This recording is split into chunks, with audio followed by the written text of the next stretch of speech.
Hi guys, what's up? Welcome to my YouTube channel, Beverly Layo. So for today's video guys, ay magbabakasyon kami sa Palawan. Magbabakasyon kami sa Palawan guys ng 1 week dahil ipapahilot namin yung paanisan niya sa Palawan. Pinoproblema ko pa rin kasi guys yung paanisan niya na nakatipto palagi. Napilay kasi ito guys dati nung 3 years old siya pero hindi siya nahilot ng maayos kaya siguro yung pilay niya nalamanan hindi na saulian. Kaya nakatingkayat pa rin siya pag naglalakad. Ayaw ko naman na nakalakihan niya na ganun yung lakad niya. Nakakawa naman kasi yung anak ko. So nandito na nga pala kami guys sa airport. Nag-grab lang kami papunta rito. Struggle is real talaga pag may mga batang kasama. Yung tipong ang dami mo nang dalang bag, magpapakarga pa. Lahat pa naman ng bag namin, hand carry lang. Kaya ang hirap talaga. Buti na lang talaga yung mga bulinggit ko, hindi masyadong malikot. Papakarga lang talaga, yan lang problema namin. Ayaw maglakad, lalo na yung bunso. Buti na lang si Sanya, mabait. Pag pinalakad mo, lakad lang talaga siya. At yan na nga si Bunso, tinuturo na yung mga airplane na dumadating. Want airplanes? Sakay ka na airplane, no?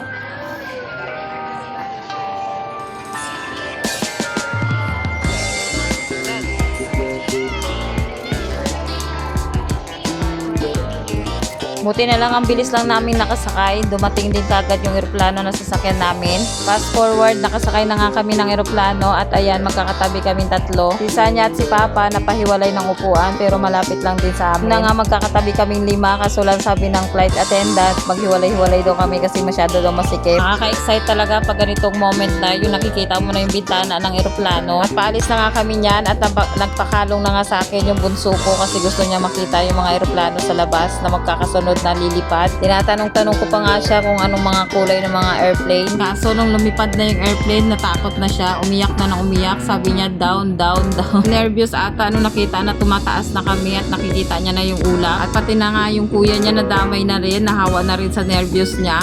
Ninervyos na rin yung kuya niya. Halos ayaw nang tumingin sa bintana. Pinapakalma ko na lang, kinakausap ko na lang siya para kumalma siya kasi pati ako ninervyos din. Ano ba naman naiisip ko yung nangyari sa India na nag-crash yung eroplano? Fast forward na nga, nandito na nga kami sa Palawan. Dumating na kami kaagad. Grabe, ang bilis lang. 45 minutes lang nasa Palawan na kami. Ako lang talaga maraming pera. Buwan-buwan talaga ako uuwi ng Palawan. Kasi wala talaga. Mahirap lang kami. Kasi saglit lang talaga magbiyahe sa aeroplano. Ang bilis lang. Buti na lang talaga nakabili ako nitong ganitong maleta. Pwedeng sakyan ng bata. So ayan na nga, nakasama na nga namin si nanay. At pumunta nga muna kami sa Jollibee. Nag-order kami ng chicken para pampasalubong at ulam na rin namin. At habang nag-aantay, kumain muna sila ng burger. At habang nag-aantay nga kami ng masasakyan ng van, ayan na nga si Sed, hinabol na yung mga anak ng pato. At tuwang-tuwa nga siya dyan sa anak ng pato. Hinahabol niya ng hinahabol.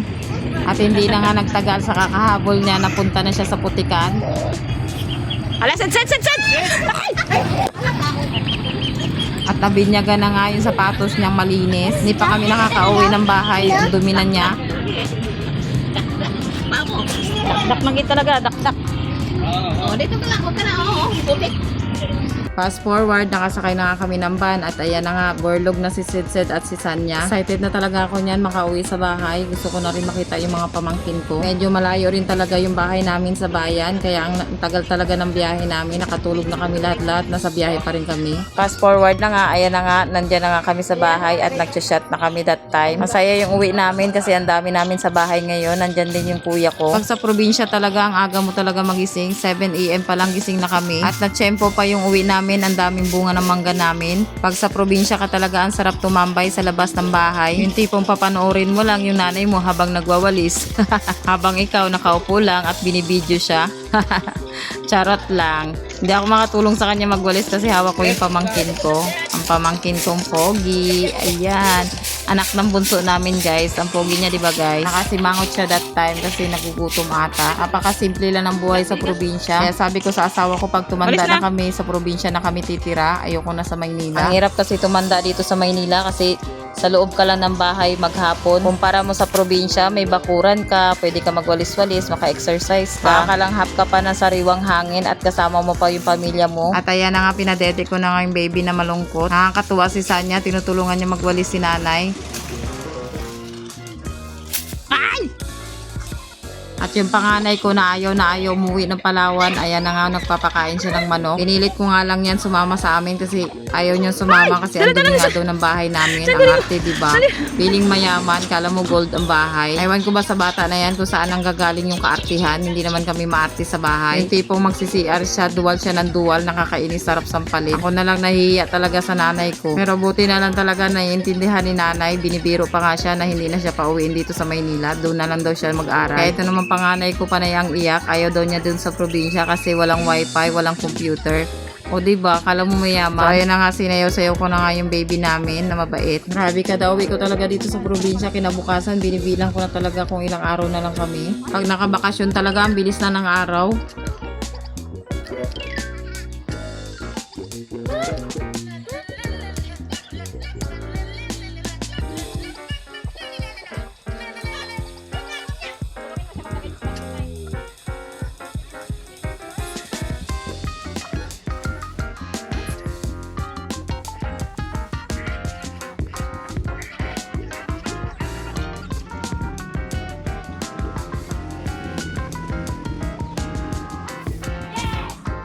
Kinahapunan nga guys, pumunta na kami doon sa manghihilot na sinasabi sa akin. Dahil alam din yun ng asawa ng kapatid ko, kaya pinuntahan na kagad namin. Sinama ko pa nga itong bunso ko, kaso lang natulog naman. As in, buong biyahe namin, tulog talaga siya kahit sobrang init. Naisip ko nga, sabi ko, dapat iniwan na lang namin siya kay nanay. Kasi hirap na hirap talaga ako magbitbit sa kanya kasi tulog na tulog talaga siya. Napuntahan nga namin yung bahay na manghihilot guys, na sinasabi sa akin. Kaso lang, ang pagkamalas, nakabakasyon pala, nasa ibang bansa daw. Sa June 26 pa ang balik. June 23, babalik na kami ng Manila. At may napuntahan kaming isang manghihilot. Nakilala lang din na asawa ng kapatid ko. Nahilot naman niya si Sanya pero hindi siya katulad ng pupuntahan dapat namin na nanghihilot talaga ng buto. Sayang yung manghihilot na sinadya talaga namin dito sa Palawan. Dinadayo daw talaga yun ng mga mayayaman. Kahit yung mga mayayaman, pumupunta daw talaga sa bahay nila para magpahilot lang. Sayang talaga na hindi namin sila naabutan. Sabi ko nga sa asawa ko, sa Manila na lang namin hanapan ng mga magaling na manghihilot si San. Kaya ang kabiguan namin, tinuon na lang namin dito sa blueberry na to. Nangingi kami sa manghihilot. Grabe, ang dami ng bunga guys. Ang sarap pa, ang tamis. Naalala ko dati, elementary pa ako, pumupunta lang kami sa bahay ng classmate namin para manguha ng ganyan. Hindi ko alam po anong exact na tawag dyan guys. Basta blueberry yung tawag namin dyan. Pag gilaw pa siya, parang medyo pink siya. Tapos pag hinog na siya, itim na yung kulay niya. Ang bait nga na manghihilot na nanghilot kay Sanya guys. Hindi kami pinabayad kasi wala pa daw trabaho si Sanya. Ang nangyari, yung asawa ko yung nagpahilot, kaya habang nagpapahilot yung asawa ko, nanguha kami ng berries. Ang nakakainis pa guys, binigyan kami ng plastic na manghilot dyan at nanguha kami ng marami at sinabit ko sa puno. Sinabit ko sa puno yung plastic na pinuha akong berries kasi gusto kong ipakita kay nanay, ipakain kay nanay yung berries kasi masarap nga. Sinabit ko sa puno yung plastic guys kasi inaabot siya ni Sedsed, dinudurog ni Sedsed yung laman ng plastic. Kaya ang ending, naiwan namin guys yung kinuha naming berries. Nakakainis talaga. Nagtanong pa nga kami sa manghihilot niyan kung ano yung tinatanim niyan, kung yung bunga ba or yung sanga. Sinabi nga na manghihilot na sanga nga daw yung tinatanim, hindi yung bunga. Kaya nung paalis na kami, kumuha talaga ako ng putol na sanga para ipatanim ko kay nanay. Nakakainis nga nung nakauwi na kami, doon ko lang naalala yung mga pinitas ko na bunga. Yung naka-plastic na sinabit ko lang sa sanga, hindi pala namin nadala. Nakakainis talaga. Sana nga mabuhay yung tinanim ni nanay na kinuha kong sanga. Nakakatuwa kasi siya guys, ang sipag niyang mamunga. Sana nga mabuhay para pag-uwi namin sa susunod, may blueberries na rin sa bahay. So ayan, busy nga ako dyan sa panganguhaan ng mga berries.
So, ayan na nga guys. Hanggang dito na lang muna ang aking video. Maraming salamat sa mga nanood. Abangan ang part 2. Bye!